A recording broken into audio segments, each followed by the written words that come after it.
नमस्कार दोस्तों, कैसे हैं आप लोग। आई होप आप लोग अच्छे होंगे। तो आज हम लेकर आए हैं क्लास 10th का एनसीईआरटी का चैप्टर 8 जो कि है त्रिकोणमिति का परिचय। यानी कि हम लोग पहले त्रिकोणमिति के बारे में जानेंगे, त्रिकोणमिति होता क्या है, तब इसमें कुछ करेंगे, आगे जाएंगे। तो त्रिकोणमिति देखिए,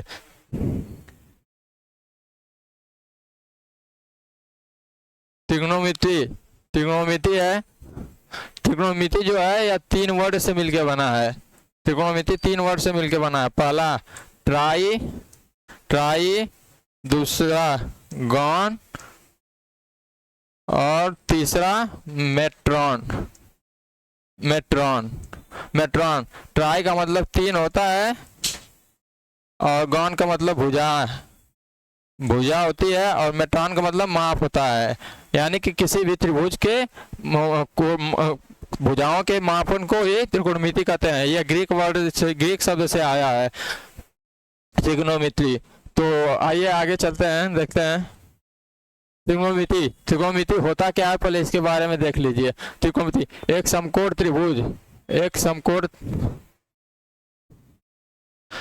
समकोण त्रिभुज की भुजाओं और कोणों के बीच के संबंध के अध्ययन को ही त्रिकोणमिति कहते हैं। अंग्रेजी शब्द त्रिकोणमिति की उत्पत्ति ग्रीक शब्द ट्राईगॉन और मेट्रॉन से हुई है। ट्राई का मतलब होता है 3, गॉन का मतलब भुजा और मेट्रॉन का मतलब माप होता है। यानी कि 3 कोणों के मापों से बने त्रिभुज, एक समकोण त्रिभुज के अध्ययन को ही त्रिकोणमिति कहते हैं। यानी कि त्रिभुज की एक समकोण त्रिभुज के भुजाओं और उसके कोणों के मध्य अध्ययन को ही त्रिकोणमिति कहते हैं। तो चलिए आगे देखते हैं। त्रिकोणमिति हो गया।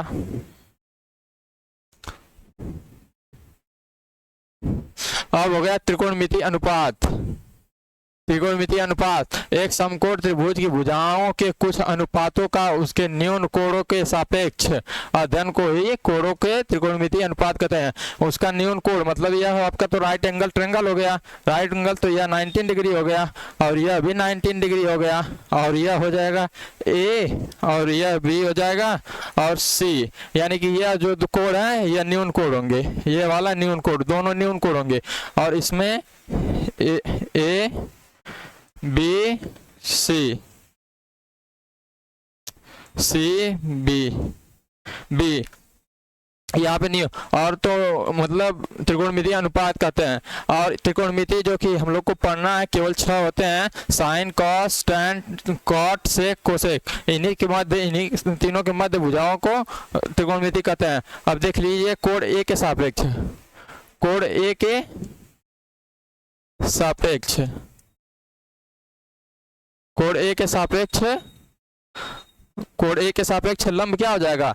एक जो कोण न्यून कोण ले रहे हैं उसके सामने का होता है लंब, उसके सामने का लंब होता है, और उससे संलग्न जो भुजा होती है उसे आधार कहते हैं। आधार, आधार कहते हैं। और जो सबसे बड़ी भुजा होती है उसको कर्ण कहते हैं। सबसे बड़ी भुजा को कर्ण कहते हैं। और इसमें कोण सी लेंगे, तो कोण सी लेंगे तो कोण सी के सामने वाला क्या हो जाएगा, लंब हो जाएगा। कोण सी के सामने वाला लंब हो जाएगा, और उसे संलग्न आधार रहेगा, आधार, और यह सबसे बड़ी भुजा कर्ण रहेगी। तो यह हो गया। अब इन्हीं तीनों के कर्ण, आधार, लंब के बीच अनुपात मतलब संबंध स्थापित करेंगे, मतलब रेशियो बनाएंगे, अनुपात बनाएंगे, तो 6 अनुपात बनेंगे। और उसको चतुर्भुज बनाते हैं। देखें,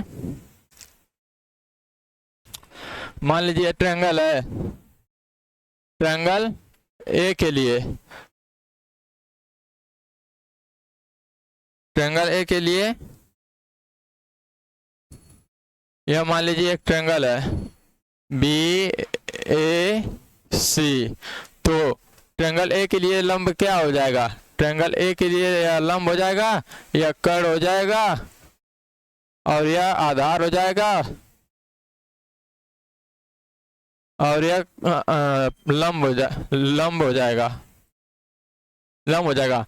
तो इसके सापेक्ष देखेंगे तो पहला क्या होता है, साइन थीटा, साइन ए, फिर cos A, tan A, cot A, sec A, तथा tan, cosec A, cosec A, यानी कि इन सब के लिए हम लोग त्रिकोणमितीय अनुपात निकालेंगे। यही 6 त्रिकोणमितीय अनुपात है जिनके बारे में हम लोग को पढ़ना है।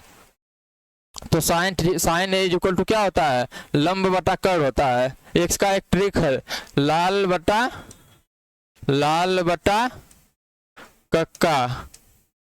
कक्का, यह हो जाएगा साइन, यह कॉस, यह हो जाएगा टैन, यह हो जाएगा कॉट, और यह हो जाएगा सेक, और यह हो जाएगा कोसेक। तो क्या है, साइन का क्या हो जाएगा, साइन थीटा इक्वल पूछेगा तो लंब बटा कर्ण, कॉस थीटा पूछेगा तो आधार बटा कर्ण, और टैन थीटा पूछेगा तो लंब बटा आधार बताएंगे। और इन तीनों में वही उल्टा उसका हो जाएगा, जब कॉट थीटा पूछेगा तो आधार बटा लंब हो जाएगा, और सेक थीटा पूछेगा तो कर्ण बटा आधार हो जाएगा, कोसेक थीटा पूछेगा तो कर्ण बटा आधार हो जाएगा, लंब हो जाएगा। यही इन सब अनुपात है। तो यहाँ पे देखिए त्रिभुज ABC में कोण साइन इक्वल टू लंब क्या है, साइन इक्वल टू क्या होता है, लंब बटा आधार, लंब बटा कर्ण होता है, लंब बटा कर्ण होता है। तो लंब कितना है के लिए, BC है, BC, और कर्ण कितना है, AC, और दूसरे के लिए कॉस के लिए कॉस होता है, कॉस आधार बटा कर्ण, तो आधार बटा कर्ण, आधार बटा कर्ण, आधार क्या है, जो संलग्न भुजा है उससे आधार होती है AB आधार है, अपान में कर्ण क्या है, AC है, AC आपका कर्ण है, AC कर्ण है। कॉट थीटा वही टैन का उल्टा हो जाएगा, तो उल्टा करेंगे तो क्या हो जाएगा, टैन थीटा, लंब बटा आधार होता है, तो लंब कितना है, BC, और BC अपान BA हो जाएगा टैन का हो जाएगा। कॉट का यहाँ लिख दे रहे हैं, कॉट का हो जाएगा, कॉट का क्या होगा, कर्ण बटा, अरे आधार बटा लंब, आधार कितना हो जाएगा, BA अपान में BC, और सेक का क्या होता है, सेक का कर्ण बटा आधार होता है, तो कर्ण कितना हो जाएगा, AC अपान में आधार क्या है, BA, और कोसेक का हो जाएगा AC अपान में BC।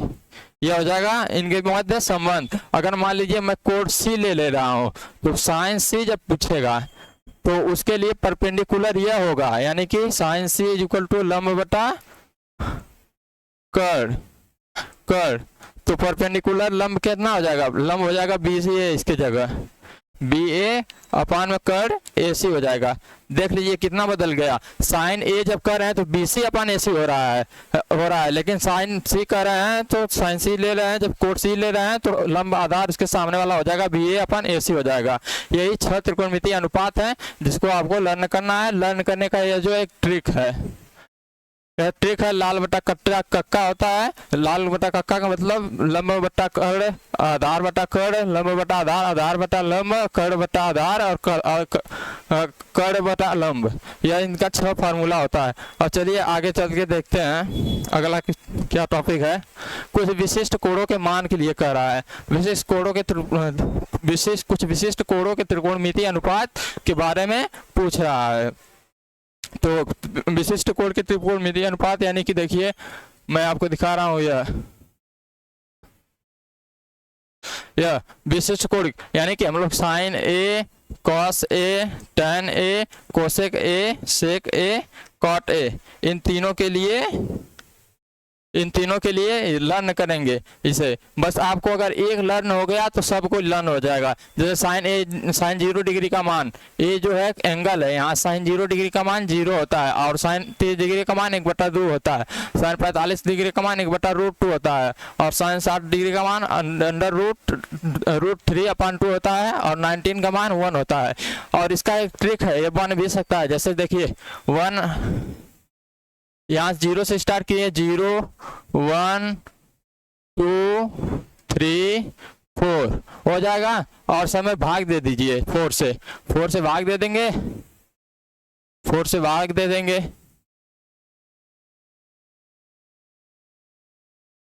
4 से भाग दे देंगे तो यह 0 हो जाएगा, डायरेक्ट 0 आ जाएगा। और इसको भी देंगे तो इसका अंडर रूट निकालेंगे, तो 1/2 आएगा। और जब इसका अंडर रूट निकालेंगे तो 1/√2 आएगा, क्योंकि 2 से 2 कट जाएगा, तो रूट आएगा, और इसका √3/2 आ जाएगा, क्योंकि 4 2 का स्क्वायर है, और इसको 4 से काट देंगे तो √1 = 1 आ जाएगा। अब इतना लर्न हो गया आपको, तो बनाने में अब दिक्कत नहीं होगी। पहली लाइन अगर याद हो गई तो दूसरी लाइन में यही साइन का उल्टा कर देंगे। साइन 90 डिग्री का जो मान होता है वह साइन 0 डिग्री का मान होता है। साइन 60 अंश का जो मान होता है 1/2 साइन 60 अंश का जो मान होता है √3/2 वह cos 30 डिग्री का मान हो जाएगा, और 45 डिग्री का 1/√3 1/√2 हो जाएगा। 45 डिग्री का 1/√2 यह हो जाएगा इनके मध्य इनका वैल्यू। बिना इसे लर्न किए आगे का सवाल आप लोग नहीं लगा पाएंगे, इसलिए इसको लर्न करना जरूरी है। अब tan 0 डिग्री का मान होता है, और कभी कभी पूछ देता है एग्जाम में कि साइन 45 डिग्री = cos 45 डिग्री, यानी साइन 45 डिग्री का वैल्यू cos 45 डिग्री के मान के बराबर होता है। और tan क्या होता है, tan इन दोनों को डिवाइड, एक फार्मूला होता है tan θ = sin θ अपान में cos θ, और यहाँ पे होता है cot θ =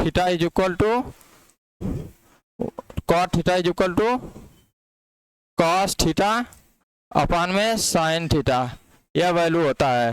तो इसी के हिसाब से यहाँ देखिए क्या बताया था मैंने, sin θ tan θ बराबर क्या बताया था, sin θ अपान cos θ, यानी कि साइन के वैल्यू से cos के वैल्यू को भाग दे देंगे तो tan का वैल्यू निकल जाएगा। जब 0/1 से भाग देंगे तो 0 आ जाएगा, फिर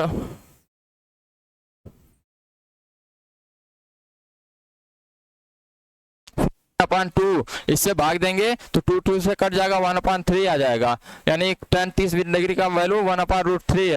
45 डिग्री का क्या हो जाएगा, जब इसको डिवाइड करेंगे यहाँ से तो दोनों कट जाएंगे, सेम है तो दोनों कट जाएंगे तो 1 आ जाएगा इसकी वैल्यू। और फिर इसको डिवाइड करेंगे तो 2 से 2 कट जाएगा तो √3 इसका वैल्यू आ जाएगा 60 डिग्री का tan। और जब 1 से डिवाइड करेंगे तो इसका अपर जाएगा, यानी इसकी कोई वैल्यू ही नहीं आएगी, जितना तक भी करेंगे वो चला जाएगा। फिर इसी तरह कॉट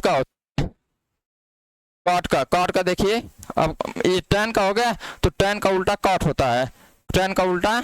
होता है, देखिए tan 90 डिग्री का मान क्या है, tan 0 डिग्री का मान, और cot 0 डिग्री का मान, और देखिए cot 60 डिग्री का मान, tan 30 डिग्री का मान cot 60 डिग्री का मान हो जाएगा, और tan 45 डिग्री cot 45 डिग्री का मान के बराबर हो जाएगा, और cot 30 डिग्री का मान tan 30 डिग्री का मान cot 60, और tan 19 डिग्री का मान 0 डिग्री का मान tan 19 डिग्री का हो जाएगा। यह हो जाएगा वैल्यू याद करने का, यानी आपको बस एक लाइन याद रहेगी तो यानी सब आप बना सकते हैं। फिर इसी तरह देखिए कॉट का, अब सेक का हो गया ना, तो सेक जो होता है वह cos का उल्टा होता है, तो cos का एक का उल्टा एक ही होता है, और सेक जो होता है √2, सेक cos का उल्टा होता है। तो यहाँ पे देखिए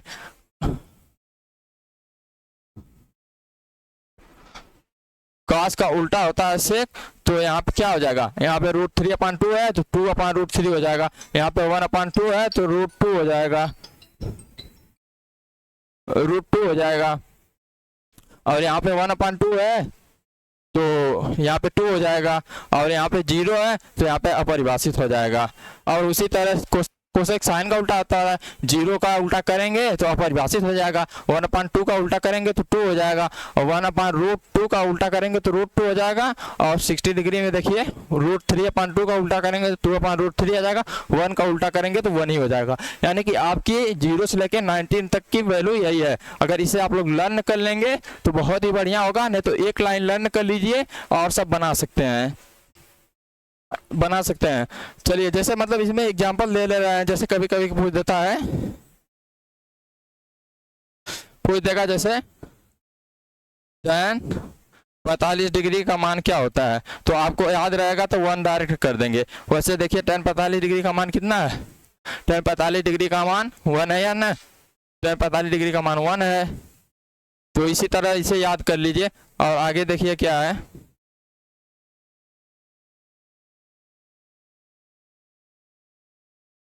कुछ विशिष्ट कोणों का मान हो गया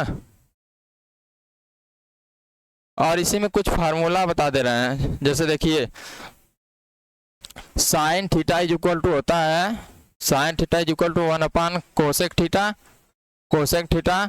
cos theta is equal to होता है 1 sec theta. tan theta is equal to होता है 1 कॉट थीटा, यानी यह होता है। अब कोसेक करेंगे तो cosec theta is equal to कितना हो जाएगा 1 साइन थीटा, यह उल्टा में होगा। और sec theta is equal to 1 cos theta, और tan theta is equal to cot theta is equal to हो जाएगा tan थीटा। यह फार्मूला आप लोग लर्न कर लीजिए। यह फार्मूला अगर लर्न हो जाएगा तो बहुत बढ़िया रहेगा। इसके साथ दो और फार्मूला होते हैं, जैसे कि tan theta is equal to sine theta बटा कॉस थीटा, कॉस थीटा। और cot theta is equal to होता है कॉस थीटा अपान में साइन थीटा, यह इसकी वैल्यू हो जाती है। ये सब फार्मूला दो हैं, इन लोग को याद कर लीजिए। और कुछ बातें जैसे अगर मान लीजिए tan स्क्वायर ए कर इज इक्वल टू नॉट होगा tan स्क्वायर इंटू ए के बराबर नहीं होगा, या तो tan ए के पावर -1 रहेगा, तब भी यह tan -1 अपान ए नहीं होगा। इसके जगह यह हो जाएगा 1 अपान में tan ए, इसके जगह यह हो जाएगा, यह हो जाएगा, लेकिन यह नहीं होगा। ये सब बातें ध्यान रखने योग्य हैं, तो आप इन सब बातों को ध्यान में रखिएगा। सही दिख तो रहा है ना? हाँ, दिख तो सही रहा है। चलिए अब आगे चलते हैं। त्रिकोणमितीय सर्वसम्मिकाएं, अगला टॉपिक है त्रिकोणमितीय सर्वसम्मिकाएं। यानी कि हम लोग एक राइट एंगल ट्रायंगल ले लेंगे, यहीं पे राइट एंगल ट्रायंगल ले रहे हैं। एक कोण ए है, थीटा मान ले रहे हैं, कोण ए बी सी इसे 19 डिग्री मान ले रहे हैं, 19 डिग्री मान रहे हैं। थीटा के सामने वाला क्या होगा? लंब होगा, लंब होगा, और थीटा के सामने वाला लंब होगा, और यह आधार होगा, और यह कर्ण होगा, कर्ण होगा। तो एक नियम है, रूल पाइथागोरस प्रमेय, Pythagoras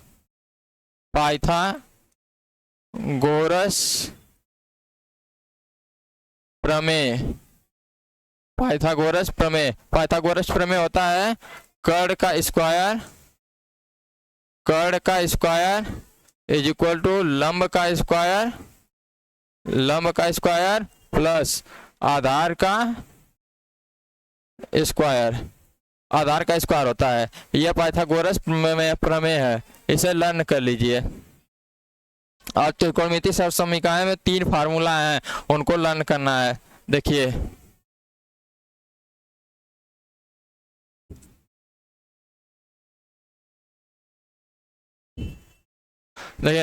sign square theta plus cos square theta is equal to 1 होता है, और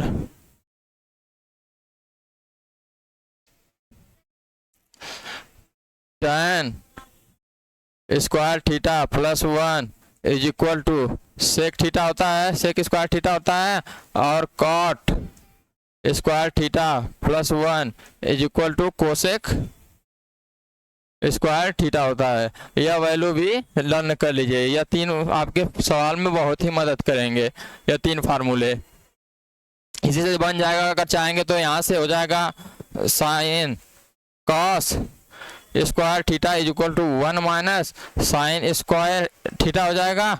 उसी तरह हो जाएगा इसका का sine square theta is equal to 1 minus cos square theta, यह दोनों की वैल्यू हो जाएगा। फिर उसी तरह इसका भी उल्टा करेंगे, तो इसका उल्टा करेंगे तो क्या हो जाएगा? tan square theta is equal to क्या हो जाएगा? tan square theta is equal to हो जाएगा sec square theta minus one, sec square theta -1 हो जाएगा। और फिर इसी का अगर tan square theta sec square theta -10 square theta करेंगे तो इसका वैल्यू 1 होगा। उसी तरह कॉट और कोसेक का भी हो जाएगा। तो यह होती हैं 3 सर्व समीकरणाएं त्रिकोणमिति। यानी कि आप लोग को समझ में आया होगा ये 3 फार्मूलों के बारे में। और सारणी तो याद कर लीजिए, बिना सारणी याद किए आप कोई सवाल लगा नहीं पाएंगे, क्योंकि सारणी से ही 8.2 सॉल्व होगा। सारणी याद करना जरूरी है। आगे देखिए, आगे पूरक कोणों के त्रिकोणमितीय अनुपात। और अगला टॉपिक जो है हम लोग का 8.4 वो पूरक कोण पर आधारित है। पूरक कोण क्या होता है? जैसे देखिए, पूरक कोण होता है, पूरक कोण वो होते हैं जब दो कोणों का योग, जब दो कोणों का योग 19 डिग्री होता है तो उसे पूरक कोण कहते हैं। तो यानी कि 19 डिग्री, यह चतुर्थांश है, चतुर्थांश है। मान लीजिए यह 0 डिग्री है, यह 90 डिग्री है, यह 180 डिग्री है और यह 360 डिग्री है। हम लोग को जो पढ़ना है वह 0 से लेके मतलब फर्स्ट चतुर्थांश में ही पढ़ना है। यह पहला चतुर्थांश हो जाएगा, यह सेकंड चतुर्थांश हो जाएगा और यह थर्ड चतुर्थांश हो जाएगा, यह फोर्थ चतुर्थांश हो जाएगा।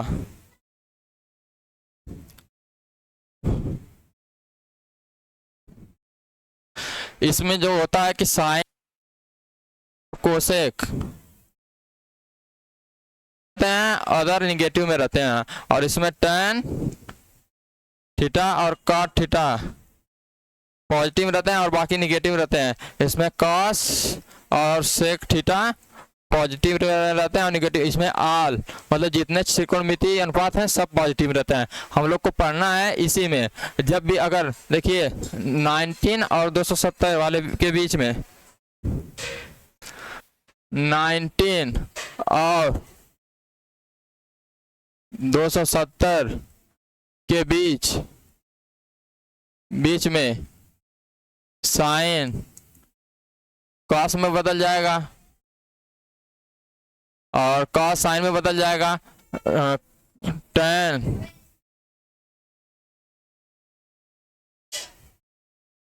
कॉट में बदल जाएगा, कॉट थीटा में, और सेक जो है सेक थीटा कोसेक थीटा में बदल जाएगा, कोसेक थीटा में बदल जाएगा। और 180 और 90 वाले 180 और 270 वाले में नहीं बदलता, 360 वाले में नहीं बदलता है। तो हम लोग को पढ़ना है बस एक ही चतुर्थांश में, इसी के बारे में। तो इसके बारे में 6 त्रिकोणमितीय है, उसे हम लोग देख ले रहे हैं। जो 6 है देखिए, 6 जैसे sine 90 -a cos 90 -a tan 90 -a cot 90 -a sec 90 -a 90 degree है यह सब, 90 डिग्री। और कोसेक 90 -a।